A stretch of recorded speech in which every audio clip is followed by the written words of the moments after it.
Hi, everybody. I'm Matthew. Like I said, Bro met me about a year and a half ago, beginning of June 2020. Almost 2 years now. So, Bro asked me to give my testimony, and I'm honored to do this. I've heard some of the other speakers you had before come and everything else like that. The fact that he asked me, I'm kind of honored, but he did give me a time limit, so I'll make sure I stick within that. I'm going to start off by reading a psalm. It's 103:14. For he knows how we are formed. He remembers that we are dust. So basically my testimony, this is my dust story. This is me being molded into it and everything else like that. I'll start off by saying there's 4 pivotal points in my life. And these will get touched on here. My mom dying, my son being born, my baptism, and Saturday will be 6 weeks, my marriage. My childhood was a little different. My father was in the Navy. He was me and my older brother. My birth mother bailed on us when I was 2 years old. So it was just me, my dad, and my brother for a while. We grew up poor, single wide trailer in Oregon. So we didn't have much. My stepmom, who I call mom, is the mom that I said that passed away, came in my life when I was 5. It wasn't easy for her because I was the epitome of ADHD, if any of y'all know what that is. I was one of the first documented cases in Southern Oregon where I grew up, so a lot of different tests, this, that. And if you get to know me, you can see my ADHD is there. The hyperness is the best part of it. Impulsiveness. So do I. If your parents ever tell you, I hope you have a kid one day just like you. Well, I did. And I call my father once a week and apologize to him because if I'm anything like this kid is, it's like arguing with a miniature version of myself. Absolutely crazy. So regarding my early faith, there really wasn't much. My father had the Mormons come by, by the trailer park. My mother had the Jehovah's Witnesses. When I was a teenager, a friend of mine asked me to a youth group, which is a Pentecostal church, I went to for about a year. Besides that was my faith growing up. You know what I mean? A bunch of different stuff. I believed in God, but I didn't believe that I had to go to church or any specific thing on that aspect of it. So, like you said, I always believed in God. I knew there was a God. I knew Jesus came and died for us, but I didn't think I had to go to church. I didn't think different stuff like that. I was basically walking away. I was believing in God, but I wasn't walking with Christ. So that led to a couple different things. My life would have a bunch of highs and lows, but I needed something. I'd pray. You know what I mean? I'd pray. I'd get what I needed, then I'd stop praying, or I'd stop listening, or I'd stop following. And then what I got would go away. It was this vicious cycle. I was always like, why is it going away? And I got it, why is it going away? Because I stopped. I stopped caring. I stopped believing. I stopped praying. I moved all over throughout adulthood, Southern California, Vegas, Oregon, Oklahoma for a while, and different stuff like that. I never really had a relationship with God or anyone else significant. My longest relationship in my life would last 2 to 3 months. I don't know if that was the ADHD. I don't know if that was just me wanting to do things on my own. I wasn't 100% sure, but I know that something was wrong, and I didn't feel whole. And I filled my life with different girls I dated, alcohol, partying, other stuff, trying to fill that void. But nothing I did ever really filled it. I would have temporary, oh, this is good, but nothing long-lasting. While I was going through and moving over, I have this thing like I want to know knowledge, especially about different faiths, different religions. You know what I mean? Growing up, I think it started when I was really interested in mythology. Growing up, at school, you know what I mean? The Greek stuff, the Roman stuff, Egyptians, Norse, all these different mythologies. So at that same, when I went to adulthood, when I moved all over, I met people of many different faiths. Learned about Judaism, Sikhs, Hindu, all this different stuff. I took all this stuff in, and I realized there are a lot of different connecting stories, but none of it quite fit for me. You know what I mean? I'm like, this isn't. I always knew this whole entire time when I was learning this stuff that Jesus came, Jesus died, and that God loved us. I knew that, but I wanted to learn and get knowledge of everything else. So when I was moving back and forth, so on and so forth, 2008, we're fast forwarding to that. I was living in Southern California. My mother called me up and said she wanted me home. Called me in tears. Your mom tells you to come home, you come home. I left Southern California, moved back to Oregon. That was February 2008. June 2008, my mom unexpectedly yet expectantly, she was sick for many years. She was on different medications, but how she passed wasn't expected. She stepped out of bed, her legs gave out, she snapped her neck on a nightstand. So that was one of the first pivotal points in my life that I can really look back on, was my mom dying. A switch went off in me that I needed to be better. I don't know what was telling me that, but I felt in my heart that I needed to be better to honor her, maybe so that she would be proud of me. I wasn't sure. There was something talking to me, but I wasn't sure what it was. I just knew I needed to be better. I was running nightclubs up in Oregon. I was drinking every single night. I was, flirting with the girls. I'm running nightclubs, so, there's girls, there's this, there's alcohol. I was going through all that. And when she passed away, something clicked that I just needed to do something different. I needed to be better. I needed to be someone better. That was in June. December, I moved up to Portland with some friends. Things were going good. I got a job at a strip club as a DJ because, one, the money was really good. Two, I get to look at naked ladies all day long. It's not what it cracked up to be. After you work at a strip club, you start appreciating girls with their clothes on. And what those girls talk about, you really shouldn't hear as a man. I'm telling you, it's not exciting. So that just wasn't working for me. I was up there for less than a year, and I felt it in my heart again. You got to get out of here. Don't know why, but I felt it. Didn't know what it was. You know what I mean? At this time, once again, still believing in Jesus, still believing he came down, died for us, still believing God loves us, but I didn't think it was real. I didn't think it was living. I thought it was one of those, gave myself, you know what I mean? I believe in Jesus, I'm good kind of situation. Come to find out that's not the case. But I have it talking to me the whole entire time that I need to do something else. So I moved to Vegas. That was 2010. Started my own company. Was really great. But it was in the nightlife industry in Vegas. Once again, tons of parties, drugs, because it's Vegas, and alcohol. You know what I mean? This was the life I was living. I met a girl. I felt in my heart, you know what I mean, that, thought I loved her, or I was just filling a void. I'm not 100% sure. 4 years into that in Vegas, I felt again, I need to get out of here. I need to leave. So I decided to move up to Portland. She said she wanted to come with me. I knew it wasn't right. I knew she couldn't come. The morning that I got in the U-Haul, I'm like, are you sure you want to get in this U-Haul? She did.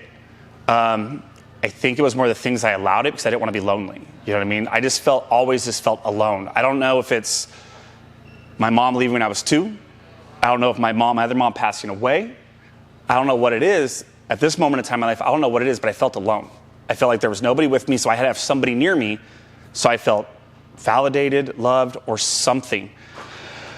She moved me up to Oregon. Weren't married, nothing like that, living together. She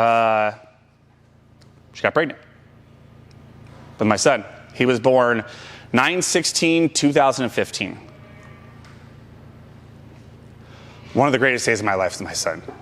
He is the bane of my existence, teaches me patience on a daily basis, but I love him, you know what I mean? And I think the fact he's a little me, I can understand more of what I went through in life by looking at it through his eyes, because I'll quickly react to him or I'll say something, and I step back afterwards and I'm like, wow, I think that's how I felt, you know what I mean? I could imagine how he's feeling because I could put myself in that situation because it's kind of like a mirror image of everything.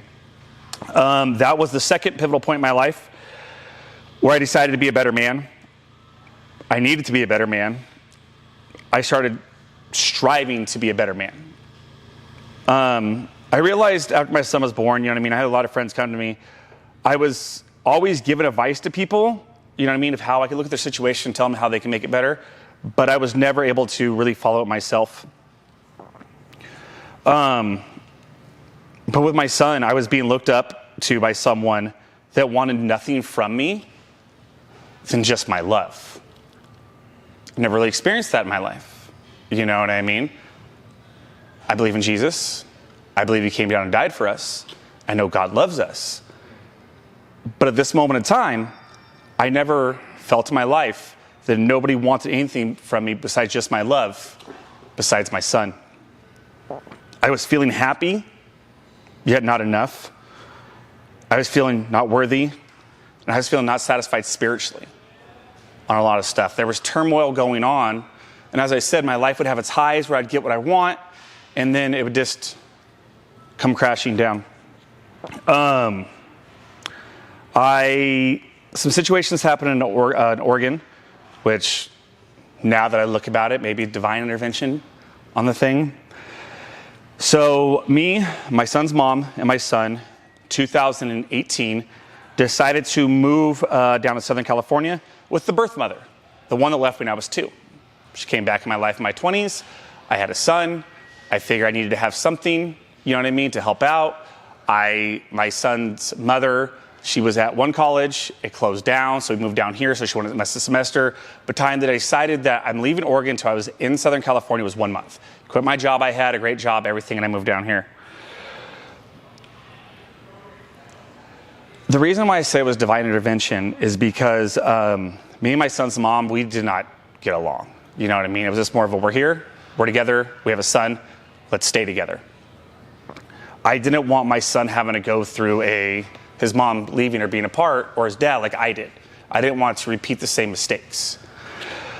Well, coming down here, having support of my birth mother, me and Logan's mom split. You know what I mean? It was a situation. I ended up getting 99% custody of my son. I still have it to this day. His mom gets him 1 week in a month if she doesn't flake on him. She lives in Vegas, so we meet in Barstow once a month, but 9 times out of 10, she's flaking on him. So literally repeat the same exact process. You know what I mean? My son, just like me, his life is on the same exact trajectory of mine, where his mother leaves him at the age of 3? At the age of 3. It was hard. I had life choices, job choices. I was going back and forth about how I was going to do with my life. I had 2 major job choices I had to decide on. One is there was a nonprofit. If I moved back up to Southern Oregon, there was a nonprofit that wanted me to be a director for them. Another one down here was a Christian law firm that wanted me to be the director of client relations for them. I decided to stay down in Southern California where I knew nobody, nothing, because my birth mother had was going to move to Germany. So it was just me and my son. So I decided to stay down here where I knew nobody. I started from nothing. I got that job. A few months into it, 5 months into it, COVID hit. Lost that job because they downsized. I was the last person hired. I was the first person gone.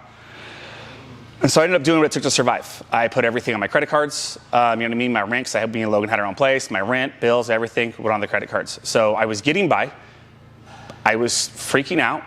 I was in so much stress most of the nights. I was crying, you know what I mean? Because how am I supposed to provide for this person who has all this faith in me, all this love in me, that relies on me for everything? Start praying again. You know what I mean? God, I need help. It's only when you need it sometimes, right? Like, that's when you're not really walking, you know what I mean? You're only praying when you need something or you want something. It's transactional. I'm going to say good things to you. I'm going to ask you for stuff when you can provide for me. COVID. Dirty word now, but this is the part of my life where COVID's going on. So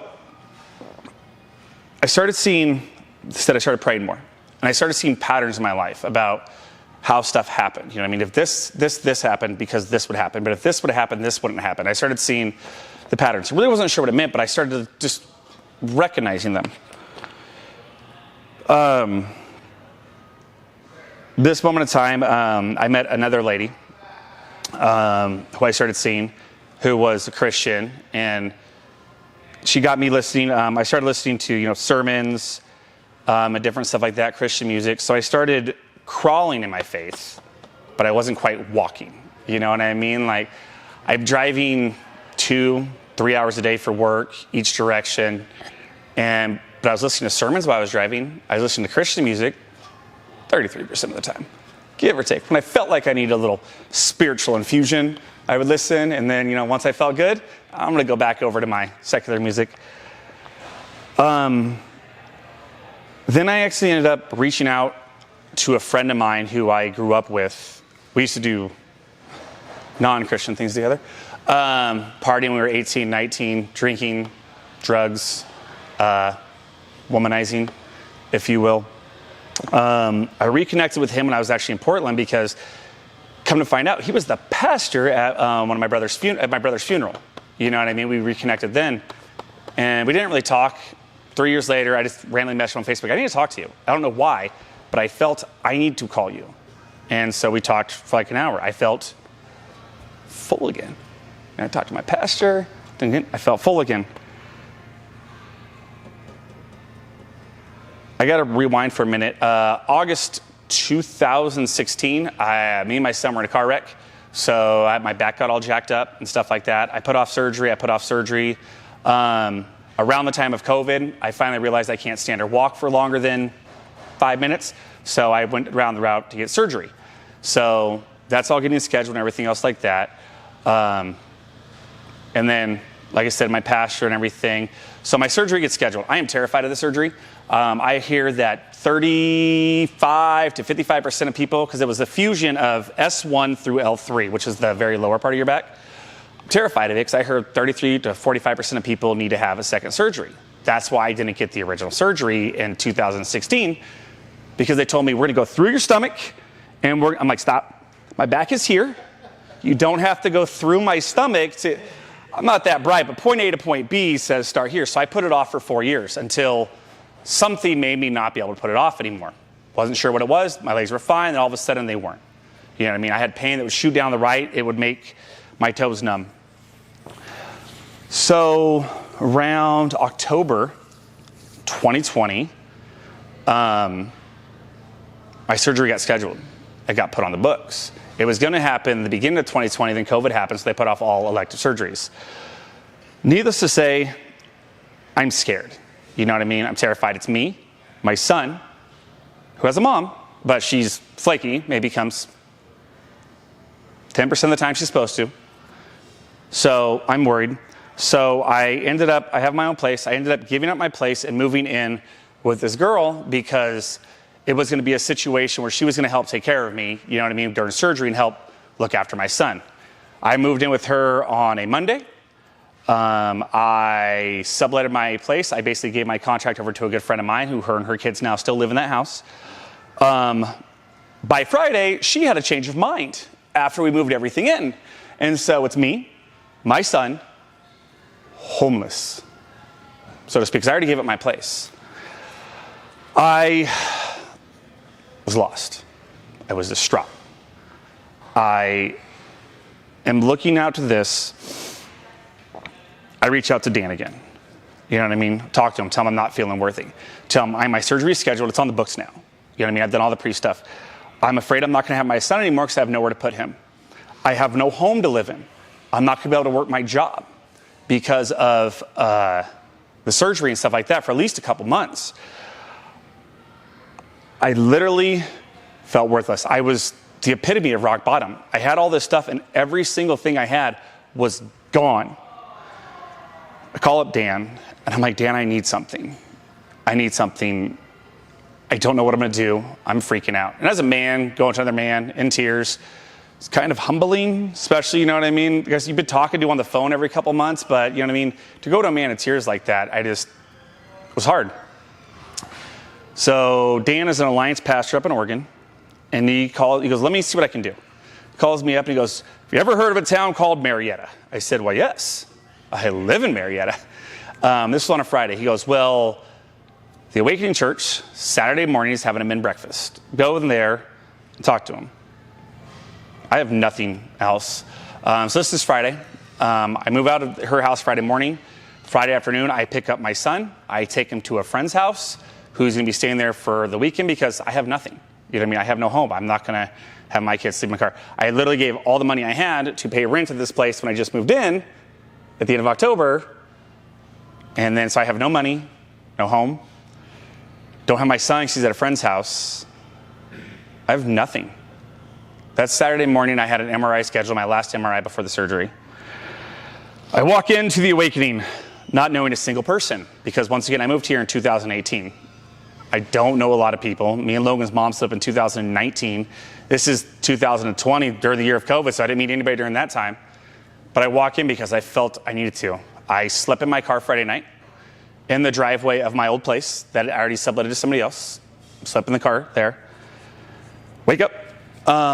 Roll into the awakening at 8 a.m., not knowing a single soul, not knowing what to do, but knowing in my heart, I had to walk through those doors. I sit down. These people I don't know give me a burrito. I don't know what men's breakfast is. I don't know what Saturday, men's group is. I know none of that stuff. But I go in. I gave me a burrito, which is good because, I didn't eat the night before because living out of my car. For a night. And then there was this guy giving his testimony. And once again, I haven't been going to church. I've been talking to my friend. I've been listening to sermons. I don't know what a testimony is. Then this scruffy-looking, billy goat-looking guy gets up as we were eating our burritos and starts telling them his story. Well, if any of you guys have heard Bro's story, you guys know, what I mean, that story speaks to you in more ways than one. And I kind of had an aha click moment there that if this guy can do it, and if his story is true, and if God is working through him and worked through him, then he can do it to me too. Amen.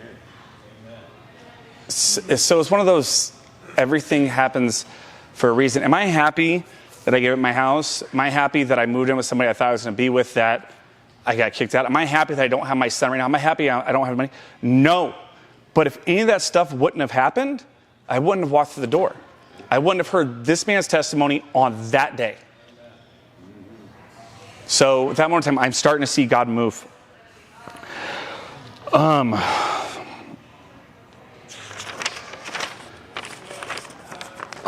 going in there in pain. I'm walking and everything else like that through the doors. And I hear his testimony. And Pastor Carey knows a little bit about what I'm going through, but not really. But they all come and they put hands on me and they pray at the end of men's breakfast. Because I have to leave men's breakfast. I have to get in my car and drive to Ontario for my MRI, because it's with Kaiser or whatever. So they put hands on me. They're praying on me. This is the first time I've been to a church since I was 16. So it was a unique experience to have a bunch of men come around me and put their hands on me. But it was a great one. After they did that, I quickly left the awakening in a fast run because I was in tears. Grown man at that time, 37, in tears walking out. Knowing I have an MRI to see what's going on. This moment in time, I'm not sure what to do. I actually called up my son's mom and told her, you might have to take him for a few months because I'm going to back surgery. The hardest thing to do, get rid of my son 2-3 months, give him up to a woman who's there for him if she wants to be, maybe 1 week in a month, maybe 48 hours, and asking her to take him full time. Crushed me, devastated me, started praying.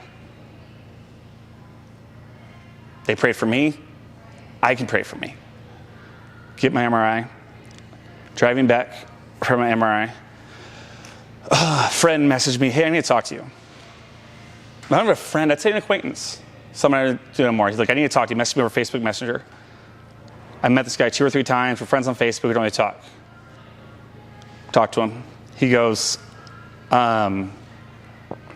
I read about your situation on Facebook. I have a room. You can move on me, but don't tell anybody about it. What? I mean, the morning when I slept in my car the night before. The morning I walked into church, I'm hungry, lost, poor, homeless, having to call my son's mom. They prayed for me. I prayed for me. After I prayed for me, I get a phone call. What's going on here? So at this moment in time, I have a place to live now. I don't have to give my son to his mom. You know what I mean? So click it on my head. God's reaching out. I'm starting to believe. I'm feeling compelled. So this was Saturday. Pastor Carey said Saturday, we need people to show up early on Sunday morning to help. We need people to show up early on Sunday morning to help with setup. That Sunday morning, I was there. I was one of the first people there. Once again, my son's gone for the weekend. I was one of the first people there. And I was setting up. No one thought I was going to be there. Bro was just shocked I was there. Pastor Carey was shocked I was there. And I'm looking at a spinal surgeon. I'm helping set up chairs and stuff like that. I called up Bro. I texted Bro on Monday. I said, I don't know why, but I need to get baptized. I feel the need to get baptized. After one church service, one men's breakfast, Bro said, let me see what I can do. That next Saturday morning at men's group, literally, I walked in one Saturday. That next Saturday morning, we went out to somebody's house and they baptized me.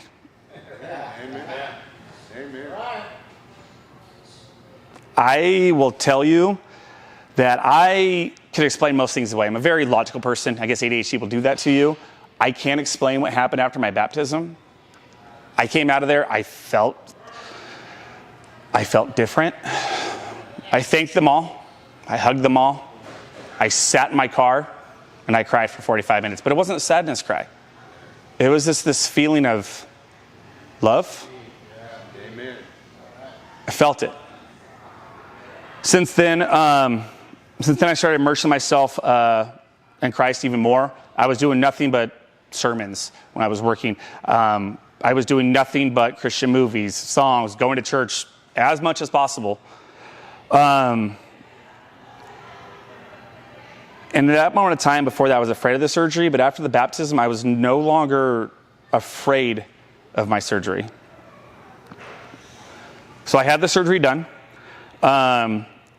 In November 30th, 2020. From all accounts, when I came out of anesthesia after the surgery, I had my Bible there and I started preaching to anybody that would listen. So I guess, yeah. The whole entire time when I was recovering in the hospital, I was in a lot of pain, but all I just kept doing is talking to God about it. I talked to God the whole entire time. I could have posted on Facebook this, that, but I didn't feel I wanted to talk to God.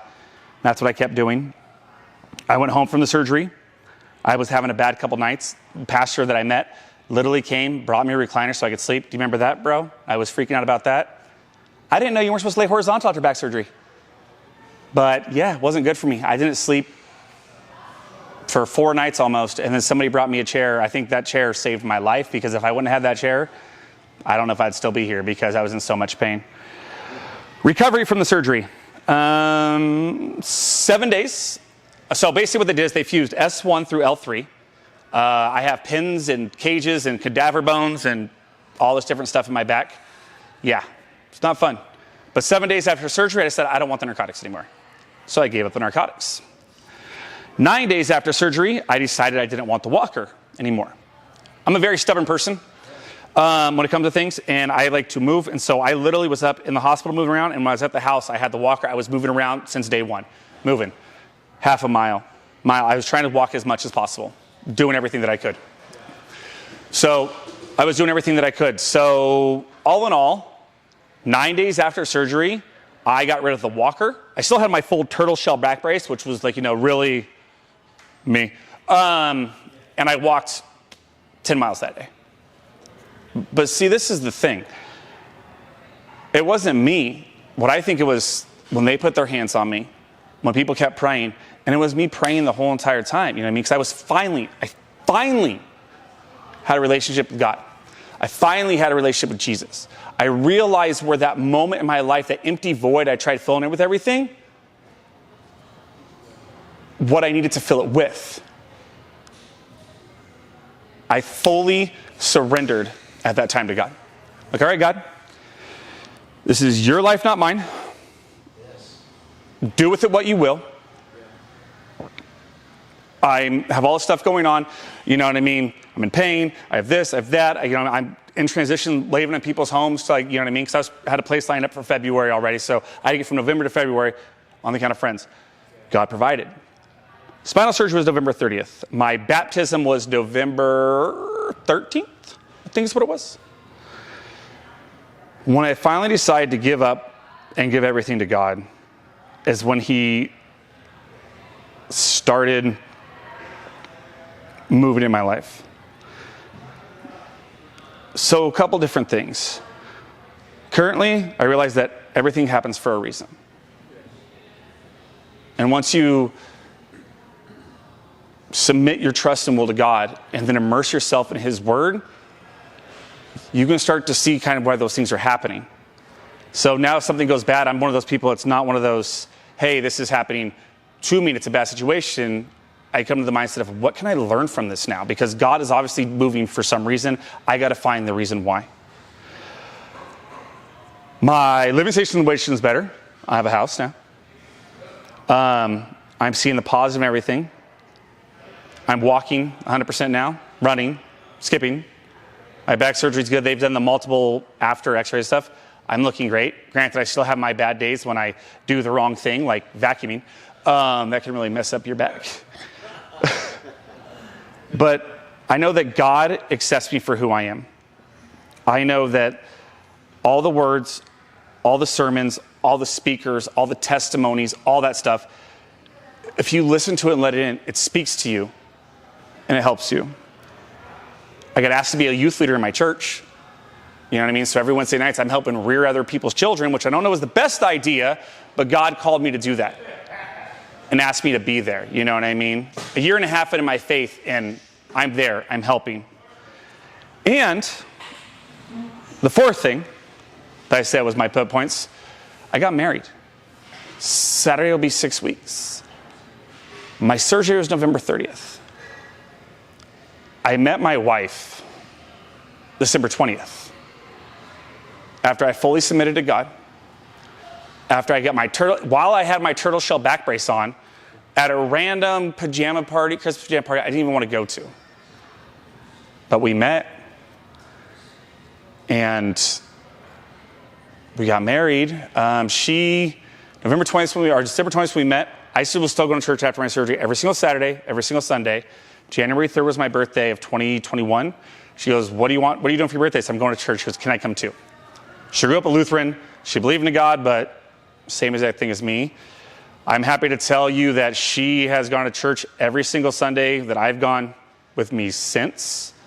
We've done the premarital Christian counseling with our pastor. We did Rooted together, which brings us closer together. We're doing a current devotional now together. And she got baptized 8 weeks ago, 2 weeks before our wedding. And it wasn't because I pushed or influenced. She saw what God was doing in me and how I was living, and she decided to take that leap of faith also. So I'm married to my best friend. We realize that God is first. We pray daily. And being able to give my testimony is, like I said, a humbling yet honored experience. And I thank you all for it. And I'm going to continue to be optimistic and excited about my future in Christ.